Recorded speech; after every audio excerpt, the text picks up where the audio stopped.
हो, मी आज इथे पौष्टिक लाडू बनवलेले आहेत.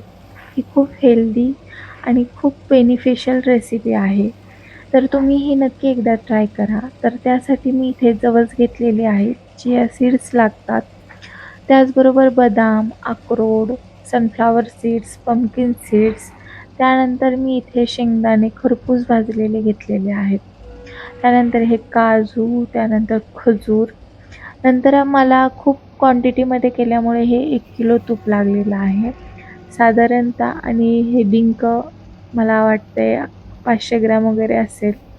त्यानंतर मी मेथी दाणे 2 दिवस आधीच त्याची पूड केली आणि ते तुपामध्ये भिजवत ठेवली का तर त्याचा कडूपणा कमी व्हावा.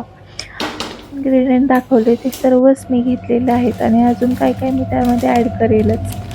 तर सर्वात प्रथम तर मी गॅस ऑन करून घेतला आणि थोडंसं कढई तापून दिली. त्यानंतर मी हे मखाणे घातले त्यामध्ये.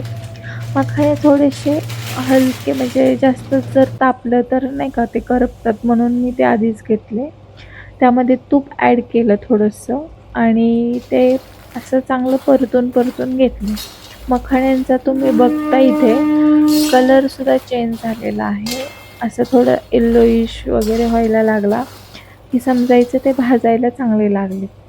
त्यानंतर मी हे खूप चांगल्या पद्धतीने असं भाजून घेतलं. आता तुम्ही इथे बघता हे असं चांगलं फुटतायत. तर मग ते नंतर मी काढून घेतले.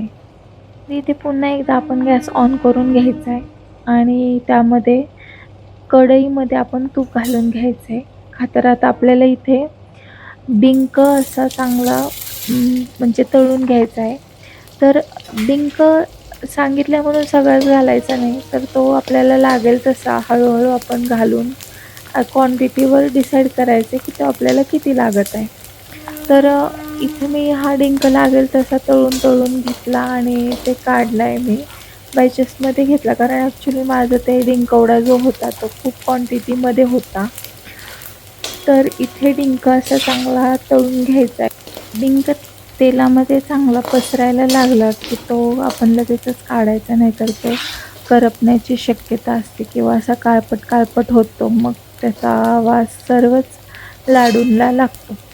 ॲक्चुअली हे लाडू खाण्यासाठी खूप पौष्टिक आहेत, हेल्दी आहेत आणि मोठ्यांपासून लहानांपर्यंत सगळेच खाऊ शकतात. आता इथं तुम्ही बघा हे तुपामुळे हे असं दिसत आहे, पण हे ॲक्चुअली करपलेलं नाही आहे. नंतर मग मी ह्याच्यामध्ये काजू असे घालून घेतले. ते पण मी तळून घेते. ही म्हणजे कोणी अजून वेगळ्या पद्धतीने लाडू बनवत असेल. मी ते काजू, त्याचबरोबर शेंगदाणे हे चांगले असे परतून घेते. कारण तूपच आहे ना ते. तूप काय एवढं पण त्याने वजन वगैरे नाही वाढत आणि रोज आपण किती एकदम छोटा लाडू खातो त्याच्यामुळे तो पौष्टिकच असतो. हे सर्व हेल्दी इन्ग्रीडियंट्स आहेत. त्याने कोणताही त्रास होणार नाही आपल्या शरीराला किंवा कोलेस्ट्रॉल पण नाही वाढणार आहे. आता हे घातलेले काजू आणि शेंगदाणे आपण चांगले फ्राय करून घ्यायचे आहेत. काजू मला वाटते अर्धा किलो असतील आणि शेंगदाणे पण अर्धाच किलो असतील. तर ते मी चांगले असे भाजून घेणार आहे. खमंग असा लाल रंग येईपर्यंत काजू भाजायचे. शेंगदाणे तर आधीच भाजून घेतलेत, पण एक बाइंडिंग यावं लाडूला, टेक्स्चर चांगलं व्हावं, सर्व असं नाही का बुरसट म्हणजे ते बांधताना नाही का ओलावा राहावा म्हणून हे सगळं मी फ्राय करूनच घेते तुपामध्ये. ते खरपूस भाजलं की गॅस बंद करायचा आणि हे काढून घ्यायचं. त्यानंतर परत तूप घालायचं. तूप हे लागेल असं घालायचं. एकदाच घालून मग सगळंच भाजून घेतलं असं नका करू. तूप पटकन करपायला लागतं.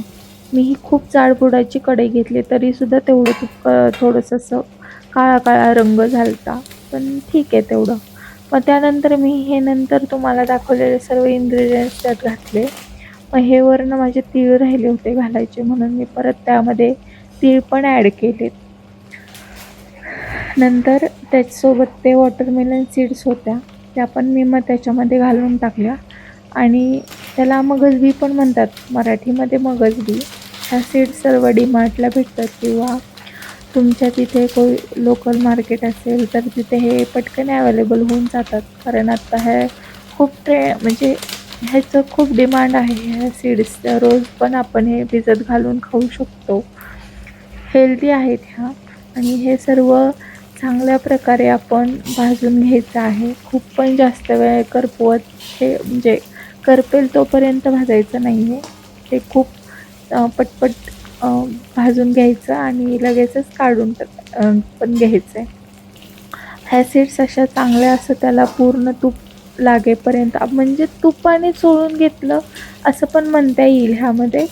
तर हे असं चांगल्या पद्धतीने भाजायचं आहे आणि नंतर हे आपण काढून घ्यायचं आहे. आता तुम्हाला इथे कढईमध्ये हे तूप दिसत आहे, तर ते आता काय करायचं आहे मला ह्याच्यात खजूर घालायचे. खजूर चांगली तळून घ्यायची आहे मला आणि खजूर तळून झाली की म्हणजे ते खजूर जरा अशी सॉफ्ट होते ना, म्हणून ती तुपामध्ये चांगली परतवायची आणि ती काढून घ्यायची. तर ह्याला ते तुम्ही बघा त्याला किती छान असं तूप लागलं आणि त्याचा सुवास तर एवढा सुंदर येत होता, म्हणून काय सांगू तुम्हाला. खूपच सुंदर येत होता ह्याचा वास. मला तर असं झालं की पटकन एक फिरवावं आणि काढून घ्यावं. आता हे मी सर्व मिक्सरमध्ये घातलंय आणि हे चांगलं असं बारीक करून घ्यायचं. म्हणजे आपण शेंगदाण्याचे लाडू कसे गूळ आणि ते मिक्स करून बारीक करतो, तसंच हे पण असं चांगलं एकजीव करून असं एकजीव होईपर्यंत बारीक करायचं आहे. परत मी ह्यामध्ये कढईमध्ये तूप घातले. आता तुम्ही म्हणाल ही काय सारखीच तूप घालतीये, पण हे लागेल तसं मी 2-2, 3-3 चमचे असे तूप घालतीये. मग आता हे जे मेथी दाणे आहेत नाही का ते भिजत घातलेले, ते मी त्याच्यामध्ये ॲड केलेत. कारण ह्याचं आता थोडंसं मेथी दाणे म्हटलं तर कडू असतात आणि ह्याचं प्रमाण तुम्ही एकदम व्यवस्थित घ्याल. तर मग मी हे आता बघा तुम्ही ते किती होते त्यातले मी एवढंच टाकले आणि त्याच्यामध्ये मी गोड पण ॲड केलेला आहे थोडा. का तर थोडासा गोडवा राहावा म्हणून. आमच्याकडे तर कोण जास्त गोड खात नाहीत. माझ्या मिस्टरांना पण हे लाडू एकदम ओरिजिनल चवीचेच लागतात. पण एवढा गूळ का घातलाय हा मी साधारणतः अर्धा पाऊण किलो गूळ असेल मे बी तो. का तर हे मेथी दाणे जरा कडू असतात ना, म्हणून मी त्याच्यात ते गूळ घातलं आणि वरून हे तूप लागेल तसं ॲड करते मी. पूर्ण 1 किलोच तूप वापरलं आहे असं पण नाही. तर मी लागेल तसं 2-2, 3-3 चमचे प्रमाणातच तूप ॲड करते आहे. कारण मी जे लाडू बनवते त्याची क्वांटिटी खूप जास्त झालेली आहे. हे तुम्ही बघू शकता इथे की हे अशा पद्धतीने चांगलं असं मिक्स करून घ्यायचं आहे, एकजीव करायचं आहे. असं सर्व मिश्रण जेव्हा आपण एकजीव करून घेतो, तेव्हा ते मेथी दाणे जे असतात त्याचा कडवटपणा जातो. बिलकुलही कडू नाही लागत. लहान मुलं देखील हे आवडीनं खातात.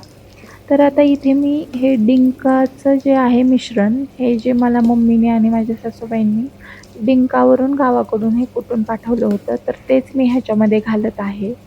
ह्याची पण ही पूड दिसते, पण ॲक्चुअली हे डिंकवडा आहे, म्हणजे खोबरं आणि खारीक बारीक केलेली पूड.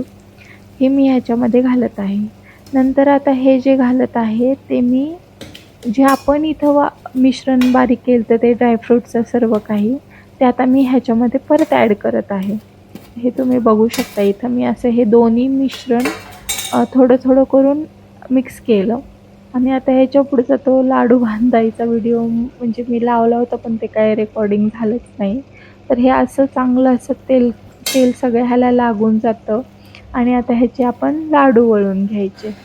आणि हे लाडू एवढे पौष्टिक असतात ना, खरंच हे लाडू म्हणजे रोज एक लाडू खाल्ला तरी सगळी डिफिशियन्सी भरून निघते. अशा पद्धतीनं मी इथे लाडू वळून घेतलेत. तर चला आता मग भेटूया आपण नेक्स्ट ब्लॉगमध्ये.